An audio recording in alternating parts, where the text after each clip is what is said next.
Hey guys, when I was 19 years old, I lost 78 pounds over the course of about 8 months. I went from 256 pounds to 178. Now, 20 years later, I'm currently 179 and a half pounds. So how did I lose all that weight and keep it off over the course of 20 years? Well, grab your Greek yogurt or your protein bar and gather around the campfire because it's story time. Also, please like the video, subscribe to my channel. This channel has mostly been food related, recipes, and meal ideas so far, but I'm gonna do a lot more content like this with advice on losing weight. First of all, how did I become obese? How did I get to 256 pounds in the first place? So when I was a young kid, I wasn't really fat. Up until about third grade, I was a pretty skinny or like maybe slightly chubby kid, but I wasn't fat. It turned more around fourth and fifth grade is where I started to gain weight and become a fat kid. So around that time, I was eating a lot of Swiss Miss chocolate pudding cups, a lot of soda. Soda was a really big thing in that time. And my parents didn't really monitor what we ate. They kind of bought us whatever we wanted. So a lot of sugary cereals, which would always be with whole milk. I just kind of end up loving sugary stuff and chocolate and just kind of getting more chubby and chubby over time. In middle school, I started to like more of fried foods, like frozen fried stuff. I also started to really like cinnamon rolls. I love going to Cinnabon at that time. Ate a lot of pizza, of course, but just overall very processed, fatty, fried, frozen foods were my go-to. And my mom would actually make fairly healthy meals, a lot of Pakistani food, which is mostly, like naan or rice with curry and some kind of protein. But I would always eat 2 plates. And at that point, it was just extra calories that I didn't need. So even though the nutrition was good, I was still eating a much bigger surplus than what I needed. Now, I remember in about 8th grade, I was watching my scale go up and up and up, and I realized, oh my God, I'm 180 pounds in 8th grade. And I realized I'm gonna be over 200 pounds at some point in high school, unless I do something about it. And as you probably know from the beginning of the video, I did get over 200 pounds. So luckily in 8th grade, I lived next to a swim and tennis club, and they had a gym membership that 14-year-olds could use. So it was a simple, really small weight room with a bunch of treadmills, ellipticals. You had to take a class to get a certificate to use it. So I did, and I started going. And now, when I was going to the gym, I was pretty much doing cardio. I thought, I'm trying to lose weight. I don't need to lift weights. I don't want to build muscle. I just want to lose fat. So I would do a bunch of treadmill, elliptical for maybe like 45 minutes a day. And then I would go and do ab crunches because I thought, I need to lose belly fat. So I'm going to do belly workouts like ab workouts. Of course, in hindsight, that was dumb. But, at least I was becoming active, and that was good. And even then, even at that point in my life, me and my friends would go play basketball every day, pretty much. We were pretty active kids. They were in shape. I wasn't, but I would still go and partake in the activities. So how was I living that active of a life and then still gaining weight and getting fat? Well, after a workout, I would go home and I would eat whatever I wanted to in the freezer. I wouldn't change my diet. I just thought since I'm working out, I'll lose weight because I'm eating the same stuff as normal. But no, I was still gaining weight, and I would still go on to become a lot heavier during high school. But I also, something inside me knew that at some point I would lose it. I didn't know how or when, but I knew that at some point I would make the determination to lose weight. And I knew that my diet was a problem. I wasn't that dumb.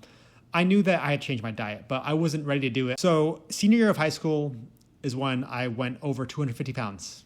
Yeah, it was a lot. And it didn't feel good at all. Watching the scale go up and up and up and watch my belly get bigger, it really felt terrible. So rough times. Definitely some darkness to this story for sure. But I think when things really changed was after high school. I had the benefit of having a really good friend, shout out Zach. He was the wide receiver on the high school football team. So he's very in shape.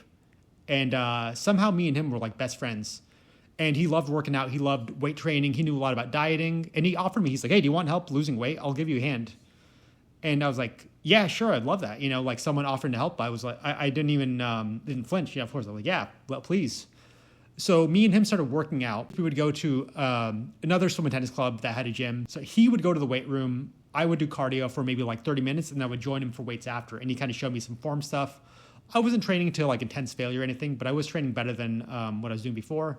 But more importantly, he helped me a lot with my diet. So after we would work out, we would normally have a protein shake. That was the first thing.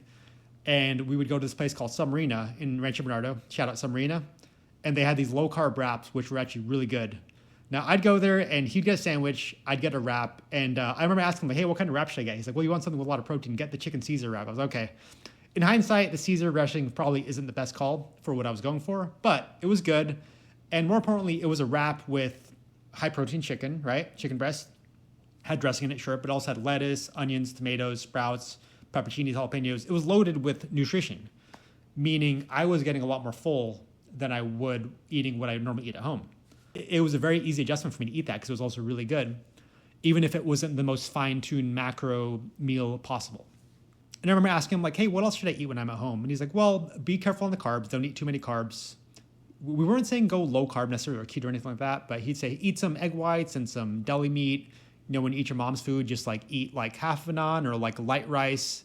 And I kind of followed all that stuff. And, you know, I would eat protein bars and protein shakes. And this was a much better diet than anything I was eating before. And honestly, I just kind of watched the weight drop off like quickly. And when you're watching the scale go down like that, it is actually quite addicting. I had an eating disorder. I was eating fattening foods to feel better about a pretty shallow life. But then when the weight loss started happening, I became hooked on that. And I was like, wow, that's an amazing feeling. That's actually a much better feeling in reverse, you know? Now, me and Zach were also big potheads too. We would smoke a lot of pot. So fast food was involved a lot in what we did. We would normally work out, smoke, then go eat something. So we had to be careful, right? We had to make sure we were watching what we ate when we got fast food. But we would eat fast food. We would go to In-N-Out. We'd go to Carl's Jr., Jack in the Box. And normally what we would do is he didn't really have to worry about it that much because he was in really good shape, but I would get a lettuce wrap burger, and that was really helpful. I'd go with like either like light mayo or no mayo. I remember at the time, Jack in the Box had this thing called the Southwest Chicken Pita, which was actually really good. But I don't think they sell it anymore, but I think it was like 260 calories and like a good amount of protein. So, but yeah, over the course of 8 months, I lost all that weight. I remember I had the big size 42 jeans like Jared from Subway. And, now we're a size 34, and I have ever since. So that's how I became obese and then lost the weight. So again, about 8 months to lose 78 pounds. One little tidbit I remember in college, I was in the library overhearing a conversation, and this was like maybe 2 years after losing all that weight. And I remember hearing someone talking about their friend who lost like 50 pounds. And she was saying like, yeah, Joe lost, 50 pounds. And he thought like after he lost the weight, he'd be like a much more confident person, but you're still you after you lose the weight. And that is very true. If you do lose a lot of weight, I still recommend, getting a lot of like mental health treatment, therapy, because your insecurities don't go away because you lose the weight. It really takes time to overcome all that. And if you think like, like I thought like, oh, I'll lose a bunch of weight and I'll get a bunch of girls. Like it's not that simple. And you have to put in a lot of mental work to overcome the insecurities that you have from being obese, especially. But let's talk now about how I kept it off. So 20 years of being roughly the same weight. There was one point, I think like 6 years ago, where I did get over 200 again, but it was short-lived. And, I knew how to get back on pace. And, again, now I'm about 179 and a half. And I've been roughly in the 180s for my whole life since losing the weight. So I actually think my diet became a lot more fine-tuned after losing the weight. I think my diet while I was losing weight was actually not that great. It was probably too low calorie, not nutrient dense enough. I should have eaten more fruit. I probably should have eaten even more protein actually too. I should have been eating more in general, I think, and losing a weight at a slower rate and focusing on building muscle through lifting weights. If I could go back, that's what I would have changed. I'm so happy that I lost all that weight no matter how it came off because it was a lot of weight to burden for sure. So I remember one change I made after I lost the weight was I started to eat a salad every day. And it was pretty simple. It would just be whatever, lettuce, coleslaw mix, any kind of green leaf mix. Normally, whatever my mom got from Costco, I would use that. And I would use this sliced chicken breast that was already cooked that she got from Costco to put in the salad. And then whatever dressing I want. I really like the like honey mustard kind of dressings that were lower in calorie. And that was always a good meal because it was filling, it was nutrient dense, and it was just like a safe lunch for me every day that I could eat. And it gave me a lot more freedom for dinner. Now, I never cut out fatty foods completely. Like throughout my whole life, I've still gotten Panda Express, orange chicken, and chow mein from time to time. I still get a Cinnabon here and there, because why not? Like, you got to have fun. I feel like I lost the weight, like, enjoy eating, unhealthy things, just do it in moderation. I would still include cheat meals after I lost weight, of course. I would keep it pretty sparse, maybe once a week. But what I noticed happening over the last 10 years or so is we've gotten incredibly lucky with the products that are out there.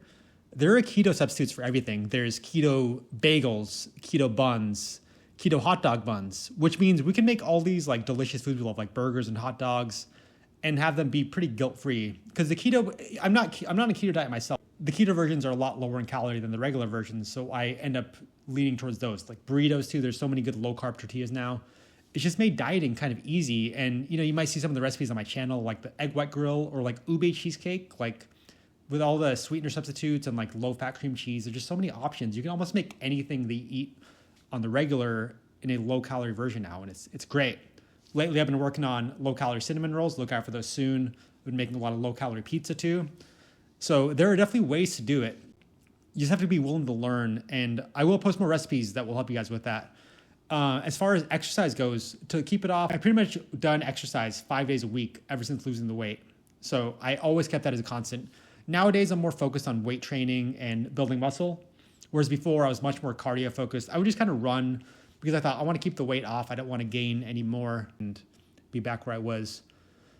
So with my diet, I never focused on carb counting or fat counting or anything like that. The main things I focused on were protein and fiber. And that's been a constant during weight loss and after, because those are the two most important nutrients. So protein and fiber are the most satiating nutrients. And fiber in general just helps you stay full, helps you digest better. And protein is the most satiating and, of course, muscle building source of nutrients we get. So if you focus on those two things, I think that'll help you keep weight off if you've lost already. It also will just help you in general with losing weight, with gaining muscle. They're just like the kind of super nutrients that we all need to keep track of. Also, just for what it's worth, I started logging calories after I lost the weight. When I was losing weight, I was eating in such a calorie deficit that I just knew I would lose the weight. It didn't matter. But now I do like to count my calories and my protein intake. For me, I'm just kind of an organized person, so I do like keeping track of things that way, just to make sure, give myself the benefit of the doubt when it comes to what I'm eating, and it's really worked well. But not everybody has to do it. I think if you focus on protein and fiber and you eat meals that are nutrient dense and you exercise regularly, I think you can, at that point, you can trust your body, what your body's telling you. The thing is, when you're eating unhealthy foods like fast food, your body tells you, I just ate a burger and fries, but I'm hungry an hour later, so you eat more. But if you're eating good nutrient-dense foods that are high in protein, then you can pretty much trust your body for the most part and trust when you're hungry that you can eat. I want to give you guys some advice for each stage. One is losing the weight, and the other stage is after you lost the weight. So when you're losing weight, I really recommend doing it for the love and respect for your body and giving your body the best chance to live a long life. Do it for yourself. That's going to be a much more mentally rewarding and fulfilling outcome than doing it for others. Try not to think so much about the end goal of it. Think about the current moment when you're doing it. And my advice for after you've lost the weight, how to keep it off, is to have fun with food. Experiment with all the great products that exist now. There's protein everything. There's protein pancakes, protein cereal, protein pizza. Like, there's just all kinds of stuff now.